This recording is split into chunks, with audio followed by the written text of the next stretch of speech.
We are so far thanks to our previous government that donated to Ukraine.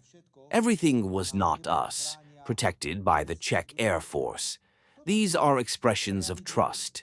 I would apply to Czech-Slovak relations the simple expression of mutual loans, one to one, one to the other. This is how it was, and this is how it is.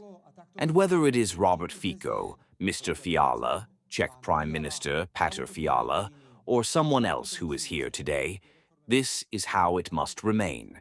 We are getting into a kind of idea that Czech-Slovak relations are extremely disturbed.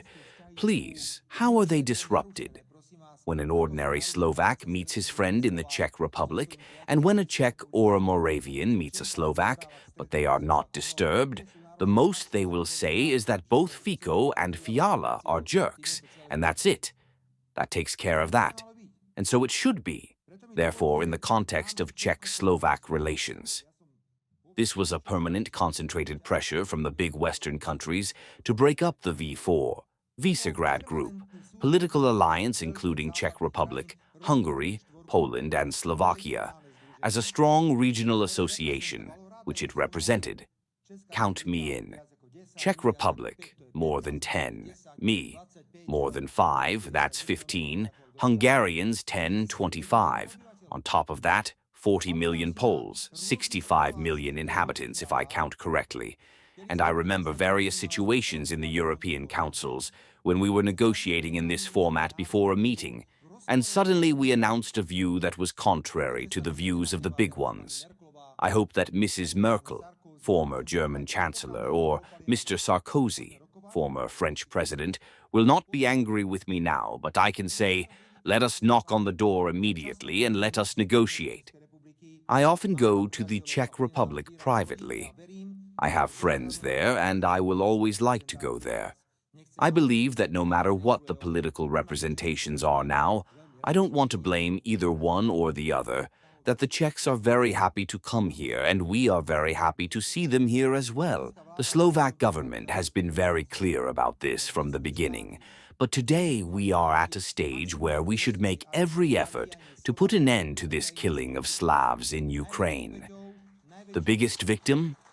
The biggest casualty of this war.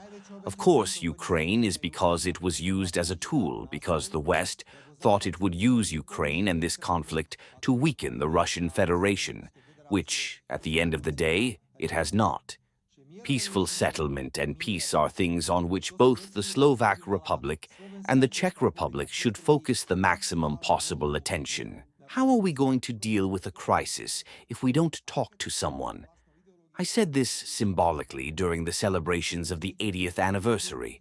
If that Iron Curtain exists, I will be lending a hand through it.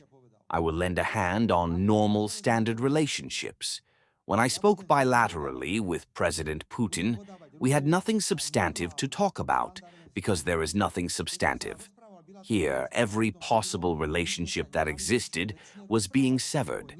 So we are supposed to respect that there will be two worlds, that we will pretend that because the European Union is in love with itself, and we think we are the best, the smartest, and the most beautiful.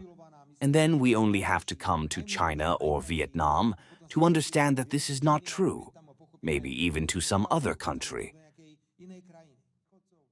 I never say never, and I think that the pressure that we are putting on is bearing fruit, because I am already hearing that the first exceptions are beginning to be made in the preparation of legislation to enshrine this ban in terms of oil, where our Hungarian partners are playing an important role. Most importantly, there are 5 EU countries that take fuel from the Russian Federation for Russian-type reactors. Yet we also know that we need to diversify.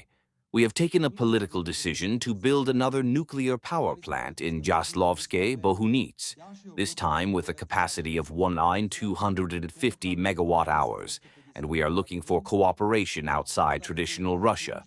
We are looking for cooperation in the United States or in other countries, and we are very close to a decision, not only regarding the type of reactor, but also the method of financing.